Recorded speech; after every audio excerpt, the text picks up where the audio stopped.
guys, today we are gonna rock around the art room with some awesome painting centers. We are gonna be working on some rock and roll hands, but you get to decide how you want them to look and what painting techniques you want to use on your rock and roll hands. Every table is going to have Sharpies and skin tone crayons for you to use. When you decide on what rock and roll hand you want to use, I recommend finding a way to include your name. I've included my name by making a wristband or a bracelet like I would wear at a concert and then putting my name on that.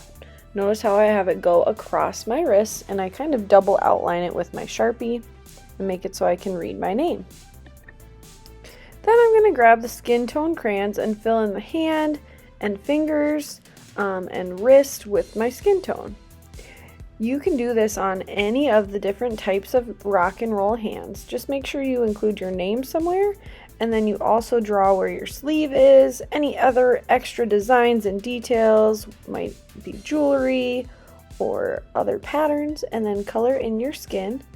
Remember when you're coloring things in that you can go outside of the lines. It's no big deal because we will cut these out later. This one I'm adding a couple of bracelets and again the line where my sleeve is.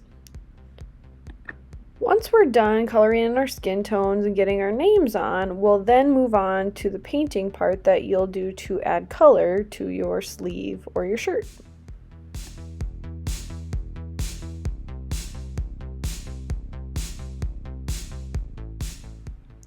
The different tables around the room have different supplies to add colors to your shirt. The front two tables here have chalk and scrapers as well as spray bottles. This table and this table have liquid tempera paint that you can squeegee on and mix colors onto your sleeves using these small scrapers, mini squeegees, some would say. My middle tables have watercolor paints here and here with water and paint brushes that you can use different painting techniques, and then these are dry tempera paints here at this table. So you have a lot of choices to decide which painting techniques you want to use on your rock and roll hands. This first technique is with chalk pastels. You can use the spray bottle to get your paper wet first or after you do the chalk, but what we do with this is we can make a splatter effect by just scraping little bits of chalk onto the paper, and then the water helps it stay and hold. The more you scrape and move the chalk onto your paper and add water, the water is going to make the colors blend.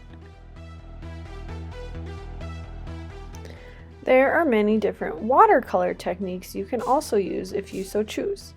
Smaller paintbrushes you can make more controlled designs and details, and bigger paintbrushes you can fill in the space a little faster. Start by wetting your watercolor paints down with water. I'm doing a technique called wet onto wet where I'm using a bigger brush, getting my paper wet first, and then doing touches of paint onto that water. Notice down here I didn't add water so it didn't spread like the top part spread.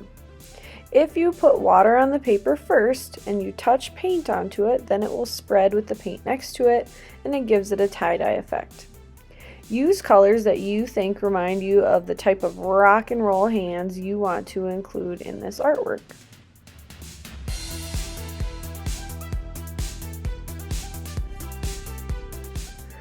You can also do some controlled splattering by taking your brush and two fingers and tapping down close to your paper if you would like to. The other way, if you want to fill something in that's a smaller space, like I'm filling in my bracelets, I'm going to use less water and less paint so that it doesn't spread around. You can use different brushes and different techniques with watercolor paints as you move around the room.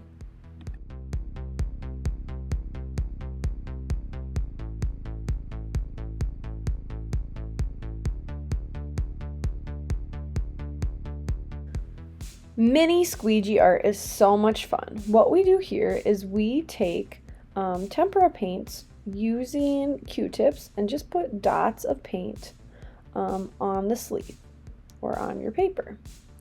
Place the dots where you would like them to go, knowing that the colors will probably mix.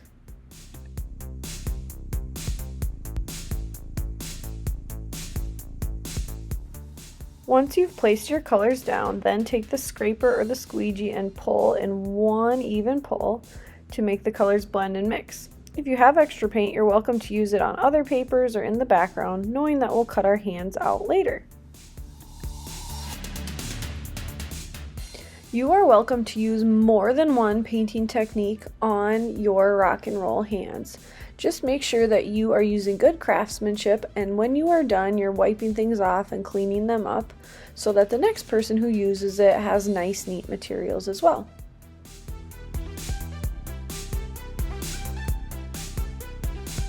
If you finish your hands, remember that we will cut them out once they are dry. You can continue to use scrap pieces of paper to explore the different painting centers and try out something new. Make sure you include your name and have so much fun in our rock and roll painting.